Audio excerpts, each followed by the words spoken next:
যে বাংলাদেশে এই অভ্যুত্থান পরবর্তী সময়ে আইন শৃঙ্খলা রক্ষাকারী বাহিনী তাদের যে ভূমিকা সেটা হতাশাজনক। আমরা দেখেছি দীর্ঘ সময় বাংলাদেশের থানাগুলো সেগুলো সচলই হয়নি।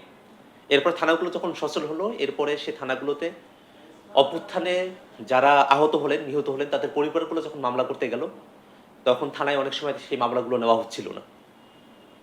আবার এখন দেখা যাচ্ছে বিভিন্ন জায়গায় চাঁদাবাজির মতো ঘটনাগুলো ঘটছে, বিভিন্ন জায়গায় নানা ধরনের অপ্রীতিকর ঘটনাগুলো ঘটছে।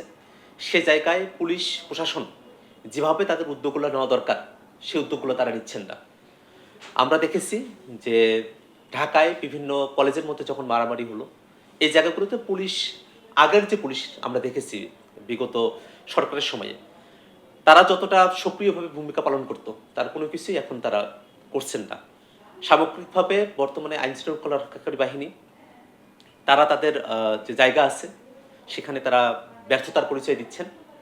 আমরা এই জায়গায় সরকারের কাছে বারবার আমরা আহ্বান জানিয়েছি যে এই ব্যর্থতার দায়ভার নিয়ে অবশ্যই পুলিশ বাহিনীকে ঢেলে সাজাতে হবে।